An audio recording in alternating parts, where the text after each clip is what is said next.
Car రెంట్‌కి తీసుకుని సరదాగా బయటికి వెళ్ళాలనుకుంటున్నారా? అయితే వెంటనే ఈ నెంబర్‌కి కాల్ చేయండి. డిసెంబర్ 21 శనివారం మనం పగలు తక్కువగాను రాత్రి ఎక్కువగాను చూడబోతున్నాం. సూర్యుడు డిసెంబర్ 21 ఉదయాన్న 7:10 ఉదయించి సాయంత్రం 5:28 అస్తమించబోతున్నారు. అంటే దాదాపు 8 గంటలు పగలు 16 గంటలు రాత్రి ఉందన్నమాట. దీన్నే వింటర్ సోలిస్టైజ్ అంటాం. దీనికి కారణం ఏంటో ఒకసారి చూద్దాం. భూమి ఎప్పుడు స్ట్రైట్గా ఉండదు, నిటారుగా ఉండదు, కాస్త టిల్ట్ అయి ఉంటుంది అన్నమాట. దీనికి సంబంధించి భూమి తన చుట్టూ తాను తిరుగుతూ సూర్యుని చుట్టూ తిరుగుతుంటుంది. కానీ ఎప్పుడూ ఎల్లవెల్లా ఒకే రకంగా సూర్యరశ్మి భూమిని తాకదు, సూర్యకాంతి భూమిని తాకదు. దీనివల్లే మనకి కాలాలు సీజన్స్ కూడా వస్తుంటాయి, మారుతుంటాయి అన్నమాట. అయితే ఏం జరుగుతుంది? ఈ డిసెంబర్ మాసం వచ్చేసరికి భూమి సూర్యుడు కాస్త దూరంగా ఉంటుంది అన్నమాట. సూర్యరశ్మి డైరెక్ట్గా మనం చూస్తే కనుక సదరన్ హెమిస్ఫియర్లో ఎక్కువగా పడుతుంది. ముఖ్యంగా ట్రాపిక్ ఆఫ్ క్యాప్రికాన్ దగ్గర స్ట్రైట్గా నిటారుగా సూర్యరశ్మి వచ్చి డైరెక్ట్గా అక్కడ పడుద్ది అనమాట. ఆస్ట్రేలియా అటువంటి దేశాలు అక్కడ సమ్మర్ సోలస్టైస్ని మనం చూడొచ్చు. అదే నార్థన్ హెమిస్ఫియర్లో సూర్యుడు దూరంగా ఉంటాడు మనకి. ఆ టైంలో సూర్యకిరణాలు నిటారుగా పడవన్నమాట. ఇప్పుడు మనకి వింటర్ సోలస్టైస్ వచ్చింది. అంటే మనకి డిసెంబర్ నెలలో సాధారణంగా పగళ్ళు తక్కువగాను రాత్రులు ఎక్కువగాను ఉంటాయన్నమాట. అందువల్లనే ఆస్ట్రేలియా లాంటి దేశాలు మనం గమనిస్తే క్రిస్మస్ అనేది వాళ్ళు సమ్మర్లో చేసుకున్నట్టు భావిస్తారు, అక్కడ ఎండ ఎక్కువ ఉంటుంది కాబట్టి. అదే అమెరికా, యూరోప్ చాలా దేశాల్లో వింటర్లో చేసుకుంటారనమాట. దానికి ప్రధానమైన కారణం ఈ టైంలో ఇక్కడ చల్లగా ఎక్కువ ఉంటుంది అనమాట. డిసెంబర్ 21 అనేది నార్థన్ హెమిస్ఫియర్లో షార్టెస్ట్ డే, సదరన్ హెమిస్ఫియర్లో లాంగెస్ట్ డే. అంటే భూమధ్య రేఖ ఈక్వెటార్ పైనున్న ప్రాంతాల్లోనేమో మనం షార్టెస్ట్ డే చూడొచ్చు. భూమధ్య రేఖకి కిందనున్న ప్రాంతాల్లోనేమో దాదాపు భూమికి చాలా కిందనున్న ప్రాంతాల్లోనేమో లాంగెస్ట్ డే చూడొచ్చు రేపు. డిసెంబర్ 21 స్పెషాలిటీ అదే. అంటే మన దగ్గరేమో వింటర్ సాలిస్టిస్, వాళ్ళ దగ్గరేమో సమ్మర్ సాలిస్టిస్. మరీ ముఖ్యంగా సౌత్ పోల్ దగ్గర, దక్షిణ ధ్రువం దగ్గర ఉన్న ప్రాంతాలు చూస్తే కంప్లీట్గా మొత్తం వెలుగే ఉంటుంది అనమాట. మొత్తం డేనే ఎక్స్పీరియన్స్ చేయొచ్చు. కానీ కంప్లీట్గా సదరన్ పోల్ దగ్గర మనకి ఎక్కువ కాంటినెంట్స్, పీపుల్ లేరు. అంటార్క్టికా లాంటి దగ్గర కనిపిస్తుంది కానీ అక్కడ జనం ఉండరు కదా. డిసెంబర్ 21 నుంచి సూర్యుడు ట్రాపిక్ ఆఫ్ క్యాప్రికాన్ నుంచి నెమ్మదిగా పైకి వస్తుంటాడు. మార్చి నెల నాటికి ఎగ్జాక్ట్గా ఈక్వెటార్ దగ్గరకు వస్తాడు. దాన్నే ఈక్వినాక్స్ అంటాం. తర్వాత సూర్యుడు ఈక్వెటార్ నుంచి నార్త్ వైపు వెళ్తాడు, ఉత్తరం వైపు వెళ్తాడనమాట. వెళ్ళినప్పుడు జూన్ 2021 ఆ ప్రాంతాలకి మనం గమనిస్తే నార్థన్ సోలిస్టైస్ వస్తాయి. నార్థన్ హెమిస్ఫియర్లో ఎండలు ఎక్కువ ఉంటాయి, ఆ టైంలో డే ఎక్కువ ఉంటుంది అనమాట, పగలు ఎక్కువ ఉంటుంది, చీకటి తక్కువ పడుద్ది అనమాట. దాన్నే నార్థన్ హెమిస్ఫియర్లో సమ్మర్ సోలిస్టైస్ అంటారు. ఆ టైంలో నార్థన్ హెమిస్ఫియర్లో పగలు ఎక్కువ ఉంటుంది, రాత్రులు తక్కువ ఉంటాయి. అదే టైంలో సదరన్ హెమిస్ఫియర్లో పగలు తక్కువ ఉంటుంది, రాత్రులు ఎక్కువ ఉంటాయి అనమాట. ఇక్కడ సదరన్ హెమిస్ఫియర్లో వింటర్ సోలిస్టైస్ వస్తే అక్కడ నార్త్లో సమ్మర్ సోలిస్టైస్ వస్తుంది అనమాట జూన్ 21కి. ఆ తర్వాత జూన్ మాసం నుంచి సూర్యుడు నెమ్మదిగా ట్రాపిక్ ఆఫ్ క్యాన్సర్ నుంచి కిందకొస్తూ సెప్టెంబర్ నాటికి మళ్ళీ భూమధ్య రేఖ దగ్గరికి వస్తాడు. అంటే అది కరెక్ట్గా మళ్ళీ ఈక్వినాక్స్ అనమాట.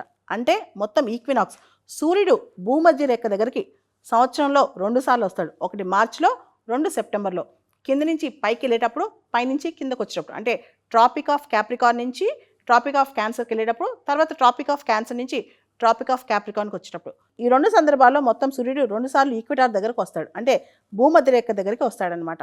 దాన్నే ఈక్వినాక్స్ అంటాం. మార్చిలో వచ్చేదాన్ని స్ప్రింగ్ ఈక్వినాక్స్ లేదా వర్నల్ ఈక్వినాక్స్ అంటాం. సెప్టెంబర్లో వచ్చేదాన్ని ఆటమ్ లేదా ఫాల్ ఈక్వినాక్స్ అంటాం. ఇక్కడ సూర్యరశ్మి తగులుతుంది, సూర్యుడు వస్తున్నాడు అంటే అర్థం సూర్యుడు మన చుట్టూ తిరుగుతున్నాడని కాదు, భూమి తిరుగుతుంది. భూభ్రమణం వల్ల ఆ ఇంపాక్ట్ మన మీద పడుతుంది అనమాట. అంతేగాని సూర్యుడు స్థిరంగానే ఉంటాడు, భూమే తిరుగుతూ ఉంటుంది. డిసెంబర్ 21 శనివారం మనం పగలు తక్కువగాను రాత్రి ఎక్కువగాను చూడబోతున్నాం. సూర్యుడు డిసెంబర్ 21 ఉదయాన్న 7:10 ఉదయించి సాయంత్రం 5:28 అస్తమించబోతున్నారు. అంటే దాదాపు 8 గంటలు పగలు 16 గంటలు రాత్రి ఉందన్నమాట. దీన్నే వింటర్ సోలిస్టైజ్ అంటాం. దీనికి కారణం ఏంటో ఒకసారి చూద్దాం. భూమి ఎప్పుడు స్ట్రైట్గా ఉండదు, నిటారుగా ఉండదు, కాస్త టిల్ట్ అయి ఉంటుంది అన్నమాట. దీనికి సంబంధించి భూమి తన చుట్టూ తాను తిరుగుతూ సూర్యుని చుట్టూ తిరుగుతుంటుంది. కానీ ఎప్పుడూ ఎల్లవెల్లా ఒకే రకంగా సూర్యరశ్మి భూమిని తాకదు, సూర్యకాంతి భూమిని తాకదు. దీనివల్లే మనకి కాలాలు సీజన్స్ కూడా వస్తుంటాయి, మారుతుంటాయి అన్నమాట. అయితే ఏం జరుగుతుంది? ఈ డిసెంబర్ మాసం వచ్చేసరికి భూమి సూర్యుడికి కాస్త దూరంగా ఉంటుంది అనమాట. సూర్యరశ్మి డైరెక్ట్గా మనం చూస్తే కనుక సదరన్ హెమిస్ఫియర్లో ఎక్కువగా పడుతుంది. ముఖ్యంగా ట్రాపిక్ ఆఫ్ క్యాప్రికాన్ దగ్గర స్ట్రైట్గా నిటారుగా సూర్యరశ్మి వచ్చి డైరెక్ట్గా అక్కడ పడుద్ది అనమాట. ఆస్ట్రేలియా అటువంటి దేశాలు అక్కడ సమ్మర్ సోలస్టైస్ని మనం చూడొచ్చు. అదే నార్థన్ హెమిస్ఫియర్లో సూర్యుడు దూరంగా ఉంటాడు మనకి. ఆ టైంలో సూర్యకిరణాలు నిటారుగా పడవన్నమాట. ఇప్పుడు మనకి వింటర్ సోలస్టైస్ వచ్చింది. అంటే మనకి డిసెంబర్ నెలలో సాధారణంగా పగళ్ళు తక్కువగాను రాత్రుళ్ళు ఎక్కువగాను ఉంటాయన్నమాట. అందువల్లనే ఆస్ట్రేలియా లాంటి దేశాల్లో మనం గమనిస్తే క్రిస్మస్ అనేది వాళ్ళు సమ్మర్లో చేసుకున్నట్టు భావిస్తారు, అక్కడ ఎండ ఎక్కువ ఉంటుంది కాబట్టి. అదే అమెరికా, యూరోప్ చాలా దేశాల్లో వింటర్లో చేసుకుంటారనమాట. దానికి ప్రధానమైన కారణం ఈ టైంలో ఇక్కడ చల్లగా ఎక్కువ ఉంటుంది అనమాట. డిసెంబర్ 21 అనేది నార్థన్ హెమిస్ఫియర్లో షార్టెస్ట్ డే, సదరన్ హెమిస్ఫియర్లో లాంగెస్ట్ డే. అంటే భూమధ్య రేఖ ఈక్వెటార్ పైనున్న ప్రాంతాల్లోనేమో మనం షార్టెస్ట్ డే చూడొచ్చు. భూమధ్య రేఖకి కిందనున్న ప్రాంతాల్లోనేమో దాదాపు భూమికి చాలా కిందనున్న ప్రాంతాల్లోనేమో లాంగెస్ట్ డే చూడొచ్చు రేపు. డిసెంబర్ 21 స్పెషాలిటీ అదే. అంటే మన దగ్గరేమో వింటర్ సాలిస్టిస్, వాళ్ళ దగ్గరేమో సమ్మర్ సాలిస్టిస్. మరీ ముఖ్యంగా సౌత్ పోల్ దగ్గర, దక్షిణ ధ్రువం దగ్గర ఉన్న ప్రాంతాలు చూస్తే కంప్లీట్గా మొత్తం వెలుగే ఉంటుంది అనమాట. మొత్తం డేనే ఎక్స్పీరియన్స్ చేయొచ్చు.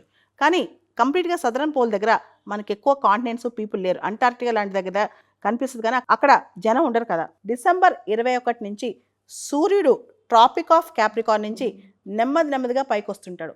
మార్చి నెల నాటికి ఎగ్జాక్ట్గా ఈక్వెటార్ దగ్గరకు వస్తాడు. దాన్నే ఈక్వినాక్స్ అంటాం. తర్వాత సూర్యుడు ఈక్వెటార్ నుంచి నార్త్ వైపు వెళ్తాడు, ఉత్తరం వైపు వెళ్తాడు అనమాట. వెళ్ళినప్పుడు జూన్ 20-21 ఆ ప్రాంతాలకి మనం గమనిస్తే నార్థన్ సోలిస్టైస్ వస్తాయి.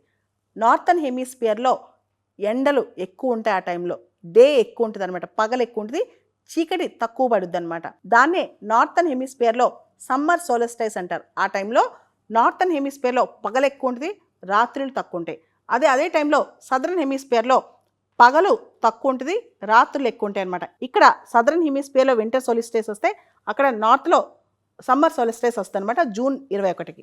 ఆ తర్వాత జూన్ మాసం నుంచి సూర్యుడు నెమ్మదిగా ట్రాపిక్ ఆఫ్ క్యాన్సర్ నుంచి కిందకు వస్తూ సెప్టెంబర్ నాటికి మళ్ళీ భూమధ్య రేఖ దగ్గరికి వస్తాడు. అంటే అది కరెక్ట్గా మళ్ళీ ఈక్వినాక్స్ అనమాట. అంటే మొత్తం ఈక్వినాక్స్ సూర్యుడు భూమధ్య రేఖ దగ్గరికి సంవత్సరంలో 2 సార్లు వస్తాడు. ఒకటి మార్చిలో, 2 సెప్టెంబర్లో. కింద నుంచి పైకి వెళ్ళేటప్పుడు, పైనుంచి కిందకు వచ్చేటప్పుడు. అంటే ట్రాపిక్ ఆఫ్ క్యాప్రికాన్ నుంచి ట్రాపిక్ ఆఫ్ క్యాన్సర్కి వెళ్ళేటప్పుడు, తర్వాత ట్రాపిక్ ఆఫ్ క్యాన్సర్ నుంచి ట్రాపిక్ ఆఫ్ క్యాప్రికాన్కి వచ్చేటప్పుడు. ఈ 2 సందర్భాల్లో మొత్తం సూర్యుడు 2 సార్లు ఈక్విటార్ దగ్గరకు వస్తాడు. అంటే భూమధ్య రేఖ దగ్గరికి వస్తాడనమాట. దాన్నే ఈక్వినాక్స్ అంటాం. మార్చిలో వచ్చేదాన్ని స్ప్రింగ్ ఈక్వినాక్స్ లేదా వర్నల్ ఈక్వినాక్స్ అంటాం. సెప్టెంబర్లో వచ్చేదాన్ని ఆటమ్ లేదా ఫాల్ ఈక్వినాక్స్ అంటాం.